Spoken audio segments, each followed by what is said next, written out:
So I want to talk about today how I got my first ever speaking role on a television show.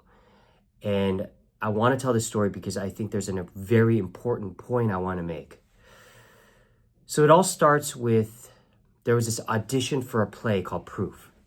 And it's a play that I had worked on in acting class. And I heard that there was going to be this audition at East West Players in downtown LA. It's the premier Asian American theater company. And I didn't have an appointment. I didn't have an agent. I had nothing. And I just figured, if I just go there and I just tell them to give me 30 seconds, maybe they might give me a shot. So I show up to the audition. I sign my name in. And they come out and they go, "Oh, do you have an appointment?" I said, "No, but if you just give me 30 seconds, I just want to show you what I can do. And if I'm terrible, you could kick me out." They go, "Listen, that's just not how it works here. We appreciate you trying to come and audition, but it's not fair to all these people that are here." I go, "Just 30 seconds, 30 seconds. They go, "Unfortunately, we can't do that. You have to have an appointment." So I said, "Okay." They go back in. I don't leave. I sit there. And every time they come out, I'm just the crazy kid saying, 30 seconds, just could you give me 30 seconds? Can you just ask the director? Every time they go, "No, that's not going to happen. I'm sorry." Then I don't know what happened, but maybe the person coming in and out had talked to the director and said, "Hey, there's this kid standing out there and he keeps asking if we could just give him 30 seconds. What do you want me to do about this kid? Should we kick him out?" And it was the director's name was Heidi Helen Davis. She's since passed on. And she said, "You know what? It's the end of the day. There's no one left. Let's just bring him in." So I come into the theater and I'm just standing on stage and it's beautiful. It's just the lights are shining and I'm just like, "Oh my God, this is incredible." And I just was in so much awe of just standing on the stage. And she was like, "Okay, so what's your deal?" I go, "My name is Justin Chan. I'm an actor and I just want a shot. I want 30 seconds. If I'm terrible, you could tell me to leave." "Okay, let's see what you got." So I'm off book. I've memorized, I have an acting partner that's supposed to read for the audition. And I do the scene and I'm okay. I get through the scene and I know the material so well that I get through the entire scene memorized and I do my best. We finish and Heidi Helen Davis just stares at me and she just goes, "Listen, you're too young for the role and you're not going to get the part. But can I give you some notes?" This moment was the biggest life-changing experience I've ever had in my career, and it's why I am here today. What I felt in that moment was that she saw something in me, or maybe not. She just wanted to encourage me to keep going, but she had the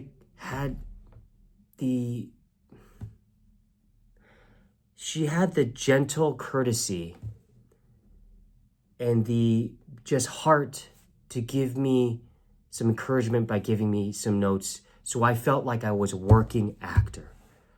This moment changed my life. And she sat there and she worked on the scene with me for about 30 minutes. Like it was an acting coach with an acting student. And you have no idea how much I appreciated that moment. And I left the audition that day not feeling defeated.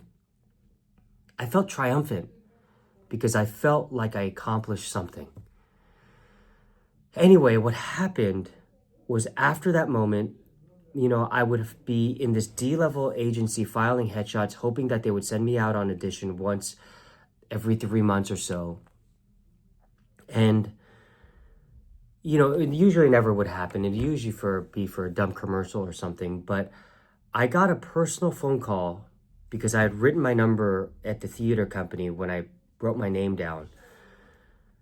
And it was this casting office saying, "Hey, listen, we have been looking for this character for the show on the WB, Warner Brothers WB. It's called Jack and Bobby. And this theater director, we had reached out to East West Players for young Asian American men for this show.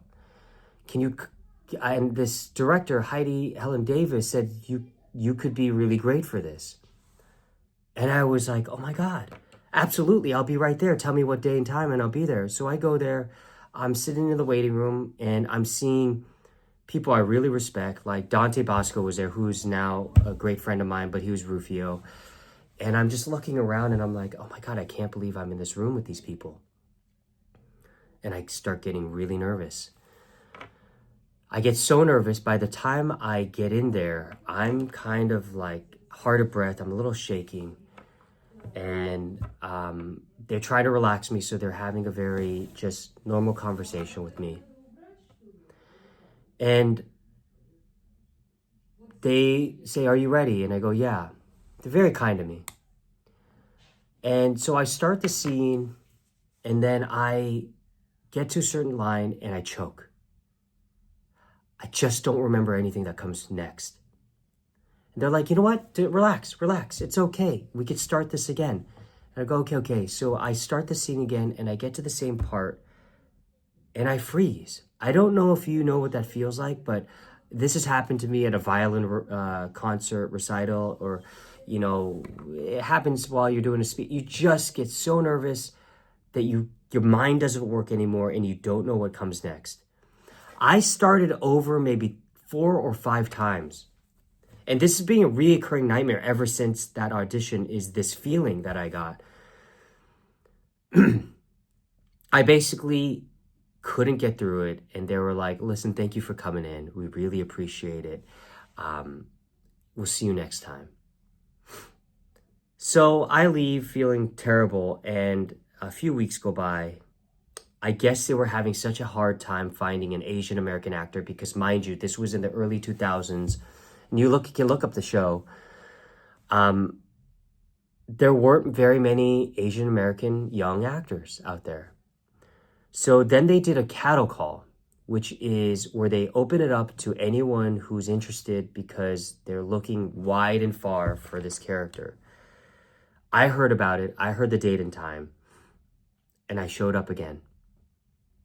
I write my name in. They call me into the office. They look at me. And of course they remember me. They go, didn't we just see you a few weeks ago? And I go, yes, but give me 30 seconds. Give me 30 seconds. They go, you know what? We really appreciate the hustle and everything, but we've already seen you. The answer is no. And thank you for coming in. And I go, listen, I'm not saying I'm right for this role. I just want you to know that I am a struggling actor and I'm just trying to get my foot in the door. And I just want an opportunity. I know you've seen me, but since then I've worked on the material incredibly hard. If you could just give me 30 seconds, and I'm terrible, but at least I'll know that I tried everything I could. And the casting directors, they look at each other and they go, you know, maybe we give the kid a shot. I do the scene. I get through it. I'm not the best, but I get through it. And I think they really appreciated that. And they go, you know what? Thank you for coming in. Thank you for trying so hard. And we'll let you know. Of course, I wasn't going to get the part because I was just too green. There's no way they could have trusted me to be on set and carry that part through the entire season had the pilot had gotten picked up and it went the all the way. But I made an impression. So then another few months went by and I randomly get this call from the casting director. They go, hey, we got this part, you know, it's like a 3-liner. It's part of this Greek chorus. And basically what it was it was in another part in the show. Sorry, the show that I was auditioning for was called Book of Daniel on the WB. This show was called Jack and Bobby. And they're like, can you come in and audition? I said, absolutely, I'll be right there. I go there, we audition, and it's basically, I was asking out somebody, a girl, to the prom for another character in the show. But it wasn't even by myself. I'm wearing like a Greek toga with two other guys. It was the three of us. And we were being really cheesy and doing it in this Greek style, saying like, "Hark, doth Stephanie approach? Forsooth." It was very cheesy. And not only that, I had to share the line with three other people, but I didn't care.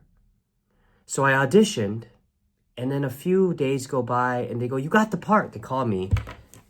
Insane. Absolute insanity. My dream of having one line on a television show came true. One of the characters in the scene was Rooney Mara, who's become a very famous actress.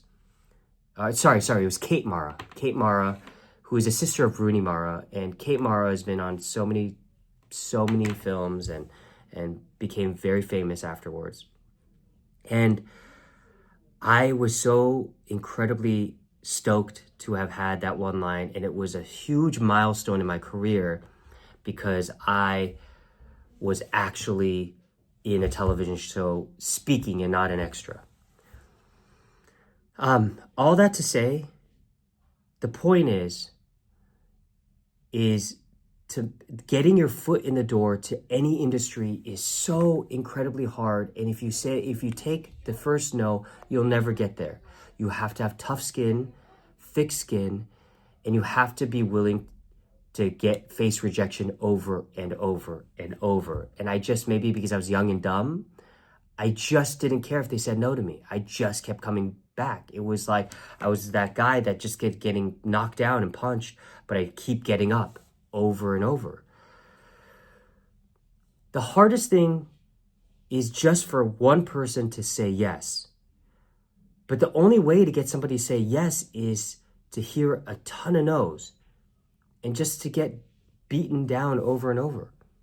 And I'm so thankful to Heidi Helen Davis that she gave me the first just hint of validation that led to one thing, that led to another, that got me to the Jack and Bobby audition, that got me the role. Had I not done what I did in that first theater audition, it would not have led me to having my first speaking role. So the lesson for me in that moment was like, don't ever give up. Always try your best, work your hardest, and just keep coming back.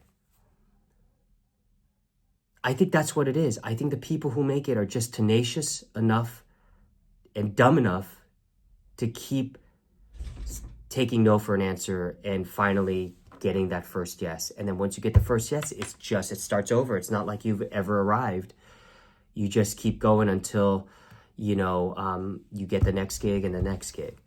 But the reason I wanted to tell this story is because for anybody who's out there who is feeling like discouraged, it's just a series of yeses, but it's an endless amount of no's.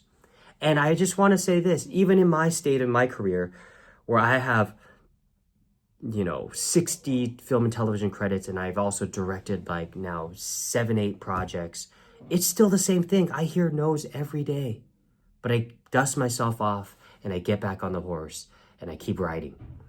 So I hope this helps. I'm just here to, this is not for me to make a ton of money or anything. I just want to give back and tell you guys things I've learned along the way. So if this helps, I hope this helps. And if you got any value out of this, I'll talk to you tomorrow.